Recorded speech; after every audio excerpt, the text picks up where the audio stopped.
prisonniers par les Allemands et les Italiens, qui nous ont ramenés à Naples. Et à Naples, on a réussi à s'échapper quelques-uns. On est venu dans les FFI. Comment vous avez fait pour échapper? On a eu une embellie, on connaissait un peu des Italiens qui nous ont aidés, de l'arsenal de Naples, et on s'est faufilé, et puis à droite, à gauche, un peu autostop, un peu tout, on a foutu le camp. On avait un peu de réserve de manger, voilà. Ça vous a mis combien de temps pour revenir de Naples? Oh, on a mis peut-être 15 jours, un peu en du stop et tout, puis pas passer par les collines, par la montagne. Puis après, je me suis trouvé avec les FFI ici. La libération de la vallée de Dardenne, voilà. Ouais. Voilà. Et puis après, je faisais des scaphandriers pour lever les bateaux, les épaves, le déminage dans l'eau et tout, voilà. Je travaillais dur, en fait. Vous faisiez partie de quel bataillon?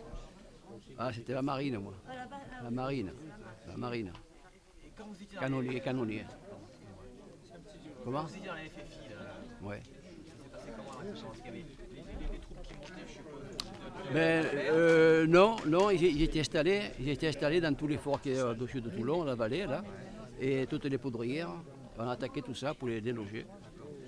On a pris les poudrières, on a attaqué, on appelle ça les arènes. Les arènes, il y avait une batterie de DCA, on a attaqué aussi là. On a fait des prisonniers, et puis la poudrière qui a sauté avec un obus qui a tapé dedans, on a sauté la poudrière. Et à côté, il y avait 400 Allemands. Ils n'étaient pas dans la poudrière qui a sauté, ils étaient dans la galerie à côté, comme une caserne. Les seuls tués qu'il y a eu dans l'explosion, c'était ceux qui tenaient les mitrailleuses au-dessus. Ils tenaient les mitrailleuses dessus, ils tenaient les mitrailleuses, ils ont monté en l'air et ils sont morts, évidemment. Mais il y a beaucoup de gens qui croyaient que dans la poudrière qui a sauté, il y avait les Allemands, 400 Allemands. Et la poudrière était pleine de mines, c'est toutes des mines de sous-marins qu'il y avait. Ils ne couchaient pas avec les mines, hein. Ils étaient dans la galerie à côté. Et là, ils ne voulaient pas se rendre. Alors, il est venu un char lance-flamme qui les a grillés. 88 degrés. Qu'on a enterré sur la place de Saint-Pierre. Il y avait un grand charnier, ils l'ont enterré. C'est pas beau à voir, mais fait.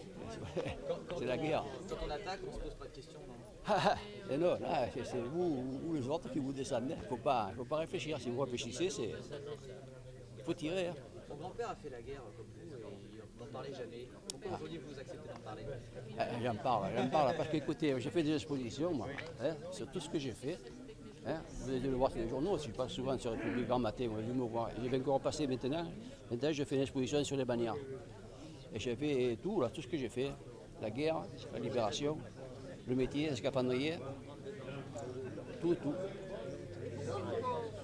Comment? Après 50 ans, là. 50 ans, il y a beaucoup de gens. Vous croyez qu'il faut encore en parler? Oui, pour faire voir certainement aux jeunes gens, pour faire voir tout ce qu'on a fait, comme on a pris des risques, ce qu'on a fait pour que la France revienne ce qu'elle était.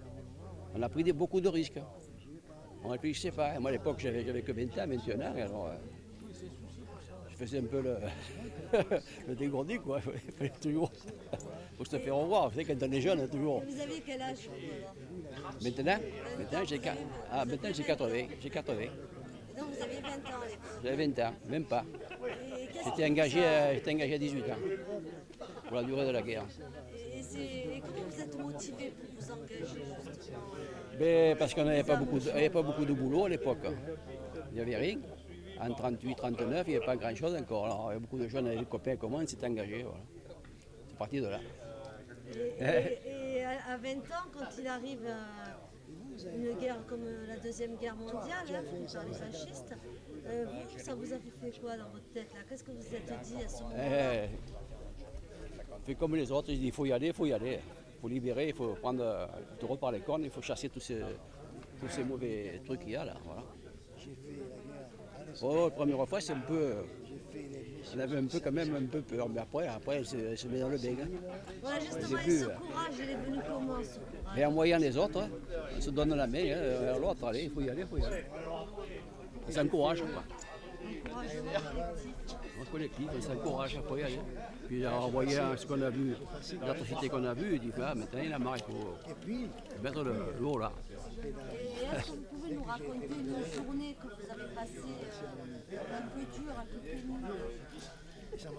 Ben, c'est lors des bombardements. Là, quand vous subissez 4 ou 5 bombardements dans la semaine, c'est très dur.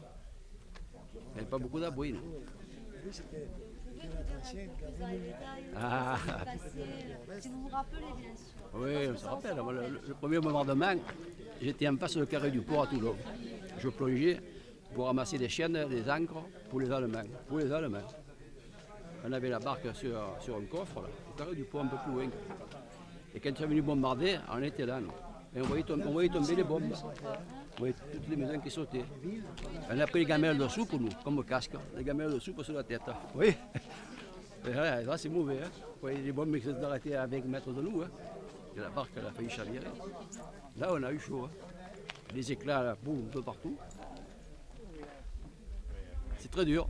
Après, on s'y fait. Hein. Après. Vous voulez courir, mais vous ne pouvez pas courir. Les nerfs, ils ne répondent pas. Ça vous coupe les nerfs.